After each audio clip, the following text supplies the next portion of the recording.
Shalom kekasih-kekasih Tuhan, selamat pagi.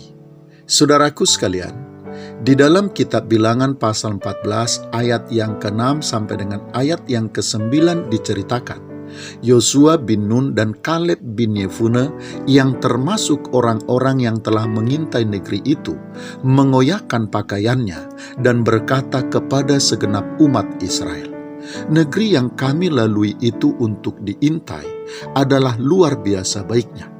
Jika Tuhan berkenan kepada kita, maka Ia akan membawa kita masuk ke negeri itu dan akan memberikannya kepada kita, suatu negeri yang berlimpah-limpah susu dan madunya. Hanya janganlah memberontak kepada Tuhan dan janganlah takut kepada bangsa negeri itu, sebab mereka akan kita telan habis.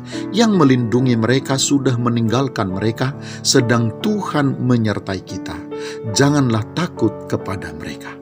Tetapi ternyata kekasih-kekasih Tuhan diceritakan pula laporan dan perkataan yang baik dari Yosua dan Kaleb tentang tanah yang sudah dijanjikan Tuhan itu sudah tidak bisa lagi diterima oleh umat Israel.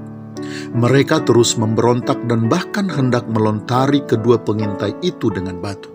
Sikap umat tersebut, kekasih-kekasih Tuhan, bermula dari laporan yang hanya berisi hal-hal yang buruk dan menakutkan dari ke-10 pengintai yang lain. Laporan dan perkataan mereka yang buruk tentang tanah Kanaan, tanah perjanjian itu, telah menyebabkan pemberontakan umat Israel kepada Tuhan yang pada akhirnya mendatangkan hukuman Tuhan atas mereka. Sebab umat Israel lainnya yang tidak melihat dan tidak mengetahui keadaan Kanaan yang sesungguhnya sudah beranggapan buruk tentang Kanaan dan akhirnya menolak masuk ke tanah yang dijanjikan oleh Tuhan itu hanya karena perkataan dan laporan yang buruk yang dilontarkan oleh ke-10 pengintai yang lain itu. Kekasih-kekasih Tuhan, pernyataan-pernyataan buruk yang kita lontarkan terhadap sebuah keadaan bukan hanya akan membuat keadaan itu menjadi benar-benar buruk dan menjadi sangat buruk bagi kita, tetapi bahkan akan membuat keadaan kita benar-benar menjadi lebih buruk. Keadaan kita akan menjadi lebih buruk apabila pada akhirnya kita benar-benar menolak menghadapi keadaan tersebut. Terlebih jika kita sudah mencurigai Tuhan atas adanya keadaan yang kita anggap buruk tersebut.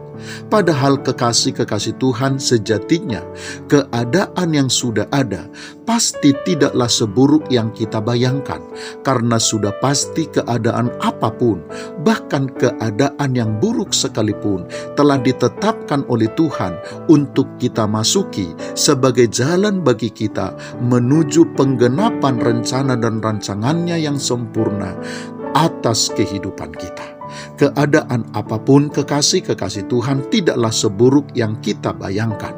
Karena itu, belajarlah memperkatakan yang baik dan positif tentang keadaan apapun. Jika memang iman kepada Tuhan masih ada di dalam hati kita, dan terlebih lagi, jika kita memang masih ingin berjalan dalam rencana dan rancangan Tuhan yang sempurna. Selamat pagi, Tuhan Yesus memberkati. Shalom.